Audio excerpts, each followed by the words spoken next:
గురుదేవులు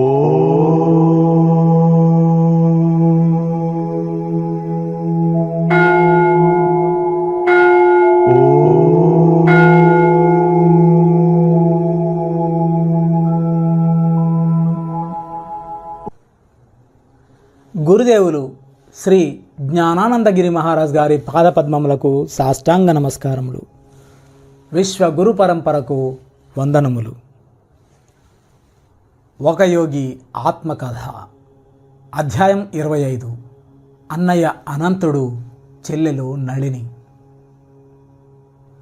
అనంతుడింకా బతకడు. ఈ జన్మకు అనుభవించవలసిన కర్మ తీరిపోయింది.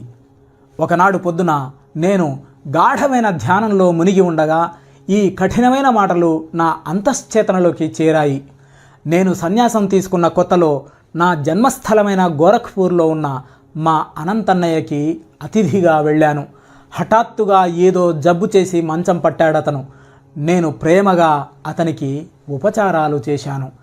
గంభీరమైన ఈ అంతర్ఘోషణ నన్ను దుఃఖంలో ముంచేసింది. నా కళ్ళ ముందే అన్నయ్యను తీసుకుపోతూ ఉంటే నేను నిస్సహాయుడిగా చూస్తూ ఉండాలంటే గోరఖ్పూర్లో అట్టే కాలం ఉండడం నాకు దుర్భరం అనిపించింది. నన్ను అర్థం చేసుకోకుండా బంధువులు విమర్శ చేస్తున్నప్పటికీ నాకు దొరికిన మొదటి ఓడ ఎక్కి భారతదేశాన్ని విడిచిపెట్టాను. ఆ ఓడ బర్మా, చైనా సముద్రం గుండా జపాను చేరింది. నేను కోబేలో దిగి కొన్నాళ్ళక్కడ గడిపాను. దుఃఖంతో నా గుండె బరువెక్కి ఉన్నందువల్ల బయట తిరిగి ఏవి చూడాలని కూడా అనిపించలేదు. భారతదేశానికి తిరుగు ప్రయాణంలో మా ఓడ షాంఘై చేరింది. అక్కడ ఓడలో వైద్యుడిగా పనిచేసే డాక్టర్ మిశ్రా గారు కళాత్మకమైన వస్తు సామాగ్రి అమ్మే దుకాణాలకు తీసుకువెళ్ళి చూపించారు. శ్రీ యుక్తేశ్వర్ గారికి, మా ఇంట్లో వాళ్ళకి, స్నేహితులకి బహూకరించడం కోసం రకరకాల కానుకలు ఎంపిక చేశాను. అనంతుడి కోసం ఒక వెదురుగడ మీద నగిషీలు చెక్కి ఉన్న పొడుగాటి వస్తువు ఒకటి కొన్నాను. చైనా వాడైన అమ్మకందారు ఆ వస్తువును నా చేతికి ఇచ్చి ఇయ్యగానే నేను దాన్ని నేల మీదకి జార విడిచి, చచ్చిపోయిన అన్నయ్య కోసం కొన్నానిది అని విలపించాను. అన్నయ్య ఆత్మ సరిగా ఆ క్షణంలోనే శరీరంలోంచి విడుదలై అనంతంలో కలిసిపోయిందన్న స్పష్టమైన అనుభూతి ఒకటి కలిగింది నాకు. నేను కొన్న జ్ఞాపక చిహ్నం కింద పడడం వల్ల అశుభ సూచకంగా ఫళుక్కున విరిగింది. వెక్కి వెక్కి ఏడుస్తూ విరిగిన వెదురు ముక్క మీద ఇలా రాశాను: ఇప్పుడు లేని ప్రియమైన అనంతన్నయ్య కోసం. నాతో ఉన్న డాక్టరు వెటకారంగా నవ్వుతూ నన్ను గమనిస్తూనే ఉన్నాడు. కన్నీళ్లు పెట్టుకోకండి, ఆయన పోయారని మీకు రూఢి అయ్యేదాకా కన్నీళ్లు రాల్చడం ఎందుకు? మా ఓడ కలకత్తా చేరినప్పుడు డాక్టర్ మిశ్రా మళ్ళీ నా వెంట వచ్చారు. నన్ను పలకరించడానికని మా చిన్న తమ్ముడు విష్ణు ఓడరేవు దగ్గర ఎదురు చూస్తున్నాడు. అనంతన్నయ్య ఈ జన్మ కడదేర్చుకుపోయాడని నాకు తెలుసు అన్నాను విష్ణుతో. వాడేమీ చెప్పడానికి వ్యవధి ఇవ్వకుండానే, అనంతుడు ఎప్పుడు పోయాడో నాకు ఈ డాక్టర్ గారికి చెప్పు. విష్ణు తేదీ చెప్పాడు. నేను షాంఘైలో కానుకలు కొన్న రోజే అది. అప్పుడు డాక్టర్ మిశ్రా గారు, చూడండి, ఈ సంగతి బయటెక్కడా పొక్కనివ్వకండి, లేకపోతే ఇప్పటికే ఎంతో పెద్దగా ఉన్న వైద్య విద్యలో మానసిక ప్రసారం కూడా చేర్చి ఇంకో ఏడాది ఎక్కువ చదివిస్తారు ప్రొఫెసర్లు. గడపార్ రోడ్లో ఉన్న ఇంట్లో నేను అడుగు పెట్టేసరికి నాన్నగారు ఆప్యాయంగా కౌగిలించుకున్నారు. వచ్చావా అన్నారు నాన్నగారు మృదువుగా. ఆయన కళ్ళలోంచి 2 పెద్ద నీటి బొట్లు రాలాయి. మామూలుగా పైకి తొణకని నాన్నగారు తమ వాత్సల్యాన్ని ఇంతకు ముందెన్నడూ ఈ రకంగా బయటకు కనబరచలేదు. పైకి గంభీరులైన తండ్రి లోపల కరిగిపోయే తల్లి గుండె గలవారు. కుటుంబ విషయాలన్నిటిలోనూ ఆయన ఇలా ద్విపాత్రాభినయం చేస్తూ తల్లిగా తండ్రిగా వ్యవహరించారు. అనంతుడు పోయిన కొన్నాళ్లకే మా చిన్న చెల్లెలు నళిని దైవోపశమనం వల్ల మృత్యుముఖంలోంచి బయటపడింది. ఆ కథ చెప్పే ముందు మా చిన్నప్పటి సంగతులు కొన్ని ముచ్చటిస్తాను. నాకు నళినికి మధ్య చిన్నప్పటి అనుబంధం మరీ అంత సంతోషకరమైందని చెప్పడానికి వీలు లేదు. నేను బక్కగా ఉండేవాణ్ణి, తను నాకంటే బక్కపలచగా ఉండేది. అలా ఉన్నందుకు నేను మా చెల్లెల్ని తరచూ ఏడిపిస్తూ ఉండేవాణ్ణి. దానికి అజ్ఞాతమైన ప్రేరణ ఏమిటో గుర్తుపట్టడానికి మనోవిజ్ఞాన శాస్త్రవేత్తలకు ఏమంత కష్టం కాదు.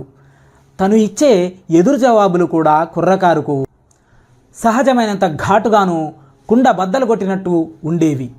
ఒక్కొక్కప్పుడు అమ్మ కలగజేసుకునేది. నా చెంప మీద, అంటే నేనే పెద్దవాణ్ణి గనక, సుతారంగా ఒక్కటి అంటించి మా పిల్ల తగవుల్ని అప్పటి మట్టుకు సర్దుబాటు చేసేది. నళినికి చదువు అయిపోయాక డాక్టర్ పంచనన్ బోస్కిచ్చి పెళ్లి చేయడానికి నిశ్చయమైంది. యోగ్యుడైన ఈ యువకుడు కలకత్తాలో డాక్టరు. సుదీర్ఘమైన పెళ్లి తతంగాలన్నీ సకాలంలోనే జరిగాయి.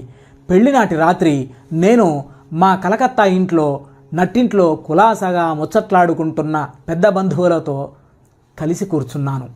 పెళ్లి కొడుకు నిండుగా బంగారపు జరీగల తలగడా మీదికి వాలి కూర్చున్నాడు.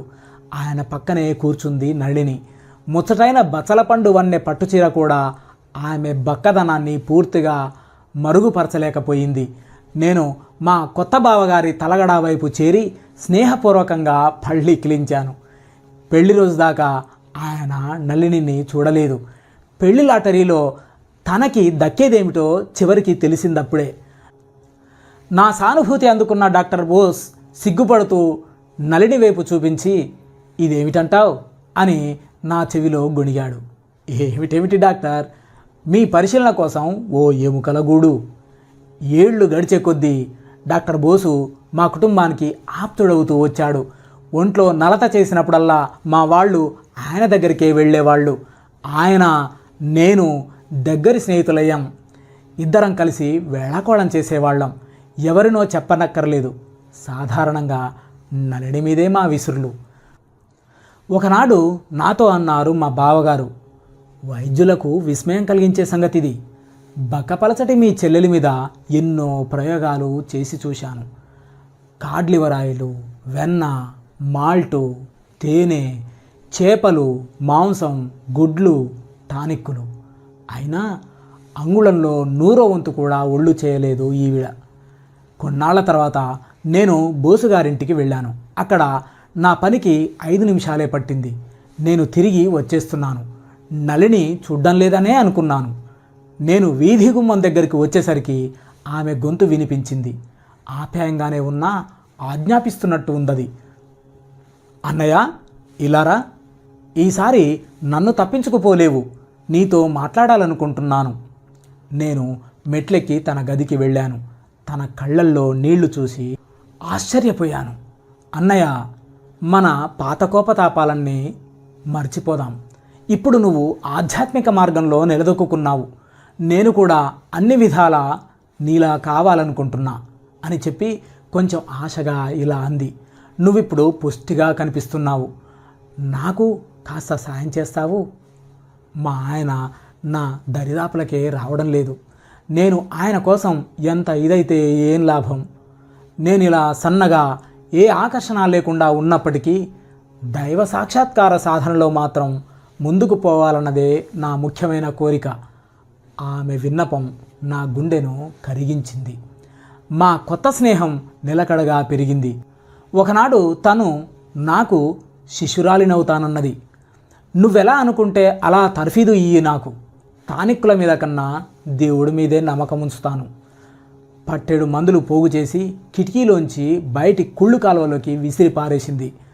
ఆమె విశ్వాసాన్ని పరీక్షించడానికని భోజనంలో చేపలు, మాంసము, గుడ్లు మానేయమన్నాను. నళిని నేను పెట్టిన నిషేధాలన్నీ ఖచ్చితంగా పాటిస్తూ ఎన్నో రకాల ఇబ్బందులు వచ్చినా కూడా కేవలం శాకాహారమే తింటూ కొన్ని నెలలు గడిపిన తర్వాత నేనోసారి చూడ్డానికి వెళ్ళాను. చెల్లాయ్, నువ్వు ఆధ్యాత్మిక నియమాల్ని నిష్ఠగా పాటిస్తున్నావు.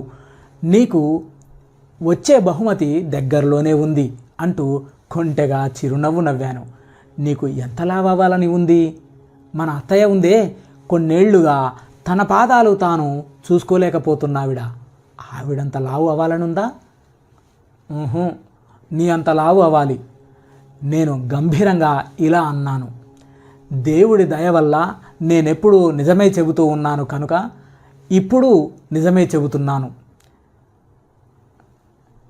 ఎప్పుడూ అలవాటుగా నిజం చెప్పేవాళ్ళకి తాము ఏదంటే అది జరిగే శక్తి వస్తుందని హిందూ పవిత్ర గ్రంథాలు ఘోషిస్తున్నాయి. వాళ్ళ హృదయాల్లోంచి వెలువడ్డ మాట జరిగి తీరుతుందని. ఎప్పుడూ అలవాటుగా నిజం చెప్పే వాళ్ళకి తాము ఏదంటే అది జరిగే శక్తి వస్తుందని హిందూ పవిత్ర గ్రంథాలు ఘోషిస్తున్నాయి. వాళ్ళ హృదయాల్లోంచి వెలువడ్డ మాట జరిగి తీరుతుంది. సత్య ప్రతిష్ఠాయాం క్రియా ఫలాశ్రయత్వం, యోగ సూత్రాలు 2వ అధ్యాయం 36వ శ్లోకం. లోకాలు సత్యం మీద నిర్మించినవి కాబట్టి పవిత్ర గ్రంథాలన్నీ దాన్ని శ్రేష్ఠ గుణంగా కీర్తించాయి. ఏ మనిషి అయినా సరే దానివల్ల తన జీవితాన్ని అనంత శక్తితో అనుసంధానం చేసుకోవచ్చునన్నాయి. సత్యమే భగవంతుడు అని గాంధీ గారు తరచూ అంటుండేవారు. ఆలోచనలో, మాటలో, చేతలో పూర్ణ సత్యం కోసమే ఆయన జీవితమంతా శ్రమించాడు. సత్యమనే ఆదర్శం హిందూ సమాజాన్ని యుగ యుగాలుగా అనుప్రాణితం కావిస్తూ వస్తోంది. ఈ భూమి మీద ఏదిచ్చినా సరే బ్రాహ్మణులు అబద్ధమాడరు అంటారు మార్కోపోలో.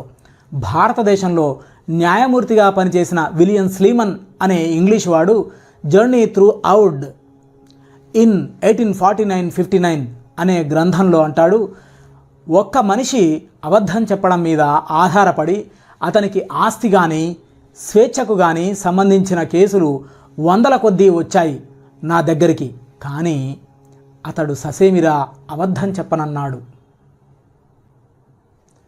దేవుడి ఆశీస్సుల ద్వారా ఈ రోజు నుంచి నీ శరీరం నిజంగా మార్పు చెందుతుంది.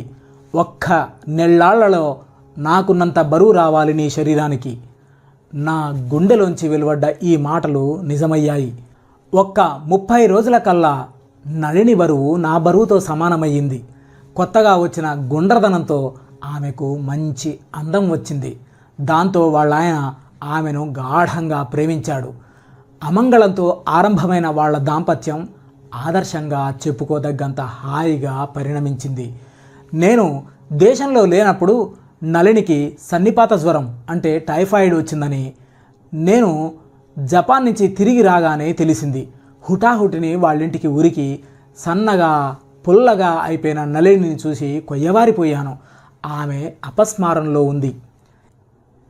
ఈ జబ్బు వల్ల మీ చెల్లై మనసు కలత చెందక ముందు ముకుందన్నయ్య ఉండి ఉంటే నాకిలా అయ్యేది కాదు అంటుండేది తరచు అన్నారు మా బావగారు. ఇతర డాక్టర్లకి నాకు రవ్వంత ఆశ కూడా కనిపించడం లేదు. టైఫాయిడ్తో అన్నాళ్ళు బాధపడింది చాలక ఇప్పుడు రక్త విరేచనాలు మొదలయ్యాయి అంటూ కళ్ళనీళ్లు పెట్టుకున్నారు ఆయన. నా ప్రార్థనలతో భూమ్యాకాశాలు దద్దరిల్లేట్లంతగా విశ్వ ప్రయత్నం చేశాను. నాతో పూర్తిగా సహకరించే ఆంగ్లో ఇండియన్ నర్సు ఒక ఆమెను ఏర్పాటు చేసి రకరకాల యోగ చికిత్సా పద్ధతులు మా చెల్లె మీద ప్రయోగించాను. నెత్తురు విరేచనాలు కట్టేశాయి. కానీ డాక్టర్ బోసు విచారగ్రస్తంగా తల ఆడించారు. పోవడానికి ఇంకా ఆమెలో రక్తమే లేదు. తప్పకుండా కోలుకుంటుంది అన్నాను దృఢంగా జవాబిస్తూ. 7 రోజుల్లో తన జ్వరం తగ్గిపోతుంది. 1 వారం తిరిగేసరికి నళిని కళ్ళు విప్పి ఆప్యాయంగా గుర్తుపట్టి నా వైపు చూస్తూ ఉంటే నాకు ఒళ్ళు పులకించింది. ఆ రోజు మొదలు తను త్వరగా కోలుకుంది. తన మామూలు బరువు తనకి వచ్చినప్పటికీ దాదాపు ప్రాణాంతకమైన ఆ జబ్బు కలిగించిన హానికి బాధాకరమైన గుర్తుగా కాళ్ళు పడిపోయాయి. వైద్య నిపుణులైన భారతీయులు, ఇంగ్లీష్ వాళ్ళు కూడా ఆమెను ఆశ వదులుకోవలసిన అవిటిదాని కింద తేల్చి చెప్పేశారు. ఆమె ప్రాణం కోసం ప్రార్థన ద్వారా నిర్విరామంగా నేను సాగించిన యుద్ధం నన్ను బాగా నీరసపెట్టేసింది. శ్రీ యుక్తేశ్వర్ గారి సహాయం కోసం నేను శ్రీరాంపూర్ వెళ్ళాను. నళిని దుస్థితి చెప్పేసరికి ఆయన గాఢంగా సానుభూతి ప్రకటించారు. 1 నెల గడిచేసరికి మీ చెల్లాయి కాళ్ళు మామూలుగా అవుతాయి అంటూ ఆయన చిల్లి చేయని 2 క్యారెట్ల ముత్యం ఒకటి సంపాదించి దాన్ని ఒక కొలికికి అమర్చి చర్మానికి తగిలేటట్టుగా ఒక పట్టీతో కట్టుకోమను. నేను ఆనందంగా ఒక నిట్టూర్పు విడిచి ఆయన పాదాలకు సాష్టాంగ నమస్కారం చేశాను. స్వామి, మీరు దేశిక చక్రవర్తులు. ఆమె కోలుకుంటుందని మీరన్నమాట ఒక్కటి చాలు. కానీ మీరు కాదు కూడదంటే మాత్రం ఒక ముత్యం సంపాదించి ఇస్తాను. గురుదేవులు తల ఆడించారు. అవును, నాకే చెయ్యి. ఆయన నళినిని ఎన్నడూ చూసిన వారు కారు, కానీ ఆమె శారీరక మానసిక లక్షణాలు సరిగ్గా వర్ణించి చెప్పారు. స్వామి, ఇది జ్యోతిష సంబంధమైన పరిశీలన. ఆమె పుట్టినరోజు కానీ సమయం కానీ మీకు తెలియదే? శ్రీ యుక్తేశ్వర్ గారు చిరునవ్వు నవ్వారు. అంతకన్నా లోతైన జ్యోతిష్యం ఉంది. పంచాంగాలు, గడియారాలు చెప్పే సాక్ష్యం మీద ఆధారపడదది. ప్రతి మనిషి సృష్టికర్త లేదా విరాట్ పురుషుడి అంశ. అతనికి సూక్ష్మ శరీరం ఒకటి, స్థూల శరీరం ఒకటి ఉంటాయి. మానవ నేత్రం భౌతిక రూపాన్ని మాత్రమే చూస్తుంది, కానీ అంతశ్చక్షువు మరింత గాఢంగా చొచ్చుకుపోతుంది. ప్రతి మనిషి ఒక అంతర్భాగంగాను ప్రత్యేక వ్యక్తిగాను ఏర్పడి ఉన్న బ్రహ్మాండ స్వరూపంలోకి కూడా చొచ్చుకుపోయి చూస్తుందది. నేను కలకత్తాకు తిరిగి వచ్చి నళిని కోసం ఒక ముత్యం కొన్నాను. ముత్యాలు, రత్నాలు, లోహాలు, కొన్ని ఓషధులు మనిషి ఒంటికి తగిలి ఉన్నట్లయితే అవి శరీర కణాల మీద విద్యుదయస్కాంత ప్రభావం చూపిస్తాయి. కొన్ని మొక్కల్లోనూ లోహాల్లోనూ. ఒక నెల అయ్యేసరికి పడిపోయిన ఆమె కాళ్ళు పూర్తిగా నయమైపోయాయి. ముత్యాలు, రత్నాలు, లోహాలు, కొన్ని ఓషధులు మనిషి ఒంటికి తగిలి ఉన్నట్లయితే అవి శరీర కణాల మీద విద్యుదయస్కాంత ప్రభావం చూపిస్తాయి. కొన్ని మొక్కల్లోనూ లోహాల్లోనూ రత్నాల్లోనూ కూడా ఉండే కర్బనము, ఇతర లోహ మూలకాలు మానవ శరీరంలోనూ ఉన్నాయి. ఈ విషయాల్లో ఋషులు కనిపెట్టిన వాటిని ఎప్పుడో ఒకనాడు శరీర శాస్త్రవేత్తలు కూడా ధృవపరుస్తారు. విద్యుత్ ప్రాణ ప్రవాహాలతో సంవేదనశీలకమైన మానవ శరీరం ఈనాటికి అన్వేషించని అనేక రహస్యాలకు కేంద్రం. రత్నాలకు, లోహపు కడియాలకు శరీరంలోని రోగాల్ని నయం చేసే విలువ ఉన్నప్పటికీ శ్రీ యుక్తేశ్వర్ గారు వాటిని సిఫార్సు చేయడానికి మరో కారణం కూడా లేకపోలేదు. సద్గురువులు తాము రోగ నివారకులుగా కనిపించాలని ఆశించరు. దేవుడే రోగ నివారకుడు. అంచేత సాధువులు ఈశ్వరుడి దగ్గర నుంచి తాము సవినయంగా అందుకున్న శక్తుల్ని తరచూ రకరకాల ముసుగుల్లో మరుగుపరుస్తారు. సాధారణంగా మానవుడు ప్రత్యక్ష వస్తువుల మీదే విశ్వాసం పెట్టుకుంటాడు. రోగం నయం కావడానికని మా గురుదేవుల దగ్గరికి ఎవరైనా వచ్చినప్పుడు ఆయన వాళ్ళకి దండకడియం వేసుకోమనో రత్నం ధరించమనో సలహా ఇస్తూ ఉండేవారు. వాళ్లల్లో విశ్వాసం రగులు కొల్పడానికి, వాళ్ళ దృష్టిని తమ మించి మళ్లించడానికి అలా చేస్తూ ఉండేవారు.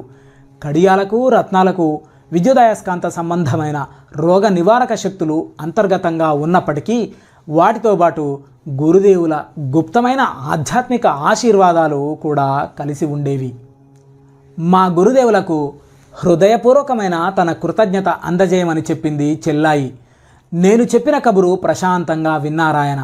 కానీ నేను సెలవు తీసుకొని వెళ్ళబోతుండగా ఆయన భావగర్భితమైన వ్యాఖ్య ఒకటి చేశారు. మీ చెల్లాయికి అసలు పిల్లలే పుట్టరని చాలామంది డాక్టర్లు చెప్పారు. ఇక కొన్నేళ్లలో తను 2 కూతుళ్ళని కంటుందని ఖచ్చితంగా చెప్పు.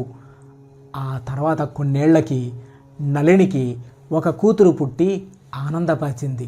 మరికొన్నేళ్లకి మరో కూతురు కూడా కలిగింది. జై జ్ఞానానందగిరి మహారాజ్కి జై. జై గురుదేవ్, జై గురుదేవ్, జై గురుదేవ్.